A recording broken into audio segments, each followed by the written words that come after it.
Hello guys, তো চলে আসলাম পড়তে, কারণ আগামী 6 মাস আমার জন্য একটি চ্যালেঞ্জিং বিষয় হতে যাচ্ছে। তো আগামী 6 মাস আমি নিজে নিজে প্র্যাকটিস করব ইংলিশ নিয়ে। তো দেখি এই 6 মাসে আমি নিজের উন্নতি কতক্ষণ করতে পারি। তো যাই হোক, তো টেনশন করে কোনো লাভ নেই, কারণ টেনশন যারাই করে তারাই বিপদে পড়ে। তো টেনশন তো আছে, তো বেশি টেনশন করে কোনো লাভ নেই, কারণ নিজের দক্ষতা এবং নিজের জ্ঞান দিয়ে আপনি চাইলে 3 মাসে শেষ করতে পারেন।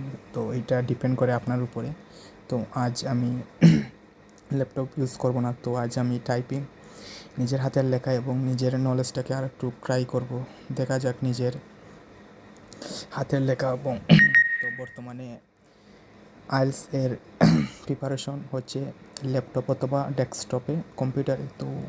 তো আমি নিজের নলেজটাকে একটু কিতা করছি। তো যেহেতু আমার ল্যাপটপ আছে, তো আমার ল্যাপটপেও আমি টাইপিং করব। তো যারা যারা ল্যাপটপ আছে তো আর সমস্যা নেই, আপনারা টাইপিং করতে পারবেন তো বিভিন্ন বিষয় নিয়ে। তো যাই হোক, নিজের নলেজকে আরও উন্নতি করতে হলে নিজের মাইন্ডসেট আপকে ঠিক করতে হবে। তো আস্তে আস্তে নিজের ইংলিশ শেখা শুরু করতে হবে, যেহেতু আমি আমার এইচএসসি পরীক্ষা শেষ হয়েছে।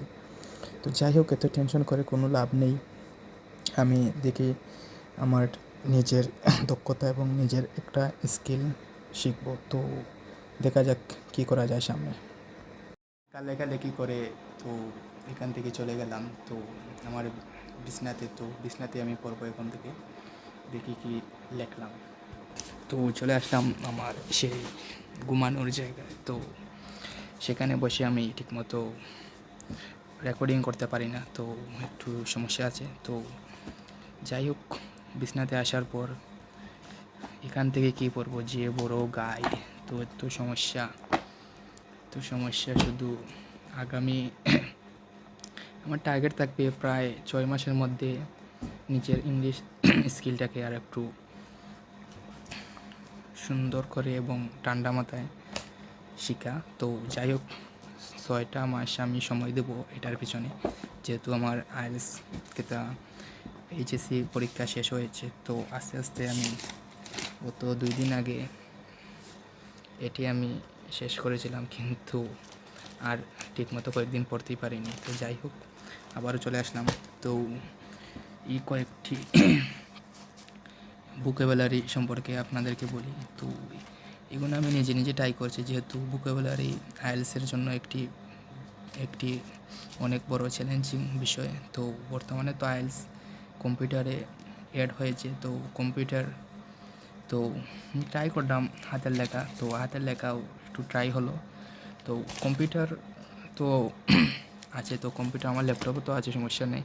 ল্যাপটপে আমি টাইপিং স্পিড আর একটু স্পষ্ট করব, তো সুন্দর করব, টাইপিং স্পিড যত ভালো হয় আর কি, টাইপিং স্পিড এবং লেখার কোয়ালিটি। তো যাই হোক, টাইপিং স্পিড ঠিক থাকলে এবং সব অক্ষর ঠিক থাকলে আর কোনো সমস্যা আসবে না। তো হালকা লেখালেখি করার পর, ধরেন অ্যাংরি অর্থ রাগান্বিত, ফিউরিয়াস অর্থ রাগান্বিত, এটি আইএলটিএসের ভাষায় ভোকাবুলারি।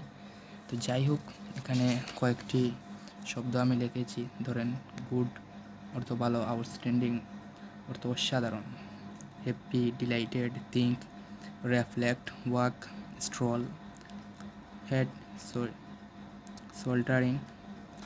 যাই হোক, এগুলো আমি ট্রাই করলাম নিজে নিজে।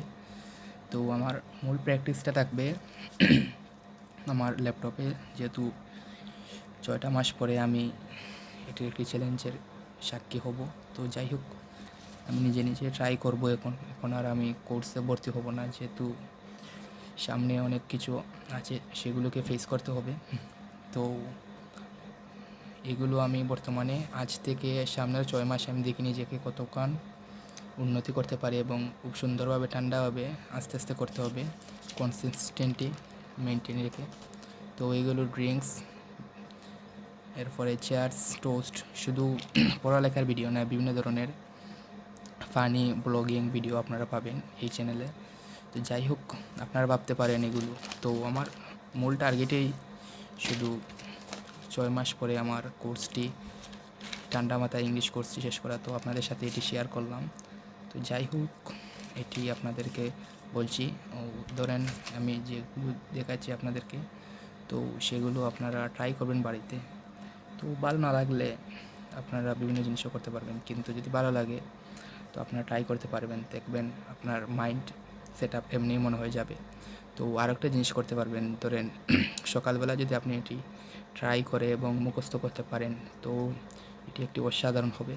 তো যাই হোক, আমি বর্তমানে লেখা শুরু করছি, তো আস্তে আস্তে আধা ঘন্টা 1 ঘন্টা পরে রেস্ট নেবেন, তো নিজেকে একটু সময় দিবেন। তো এত বেশি পড়ারও দরকার নেই, আবার নিজেরও একটু খেয়াল রাখা দরকার। তো যাই হোক, নিজের মাইন্ড সেট আপ যত, তো আপনার ঠিক তত সময় পড়লে হবে। তো এত হার্ডলি পড়া লাগবে এমন কোনো কথা নেই। তো যাই হোক, আবার আমি এটি ট্রাই করব এবং খুব ভালোভাবে, যেমনি আমি নিজে নিজে ইংলিশটি আমার বেসিক এবং আইএলস প্রিপারেশন আমি ঘরে বসে শেষ করতে পারি, যেহেতু আমি আইএলসে ভর্তি হচ্ছি না বর্তমানে কিছু সমস্যার কারণে।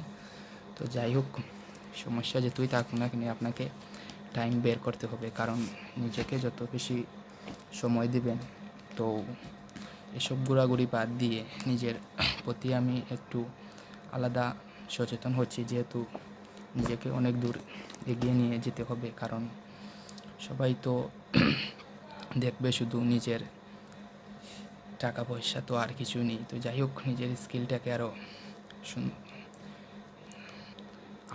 আউটস্ট্যান্ডিং বানাতে হবে নিজের স্কিলকে। তো আমি কয়েকটি বিষয় আপনাদেরকে আরও জানাবো। তো যত পারেন আপনি এইচএসসি বা এসএসসি পরীক্ষা পরে নিজের স্কিল শিখেন। তো স্কিল শেখার পর আপনি বেশি অংশ করে ইংলিশটা শিখবেন। যতই স্কিল শিখেন না, কারণ বর্তমানে ইংলিশ ছাড়া আপনি কোনো স্কিলে মানে ভালোভাবে কোনো কিছু করতে পারবেন না, কারণ ইংলিশটা একটা মাধ্যম, যে মাধ্যম দিয়ে আপনি বিভিন্ন ধরনের স্কিল সম্পর্কে জানতে পারবেন। ধরেন সব কিছু সম্পর্কে জানতে পারবেন যদি আপনার ইংলিশ ভালো থাকে। তো কয়েকটা স্কিল শিখলেই, মানে যে কোনো একটা স্কিল শিখলেই আপনার হবে। তো এত বেশি টেনশন করে তো আপনার কোনো লাভ নেই। যেহেতু আমিও বর্তমানে শুরু করেছি, কারণ আমার আগে এইচএসসি এক্সাম আসলো, তো এসএসসি আসলো, তো খুব প্রেশারে আসলাম। যাই হোক, এত প্রেশার থাকা সত্ত্বেও ওই সময়ও আমি ঠিকমতো কয়েকটিভাবে ট্রাই করছিলাম ইংলিশ শেখার, কিন্তু ইংলিশ শিখতে আর পারলাম না।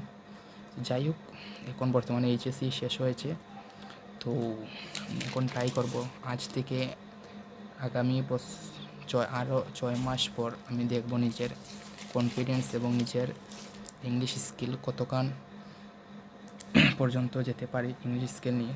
আশা করি আল্লাহর রহমতে ইংলিশ স্কিলটি আমার নলেজে চলে আসবে। তো যাই হোক, এত টেনশন করে লাভ নেই। তো আপনাদেরকে বলছি, তো টেনশন করবেন না।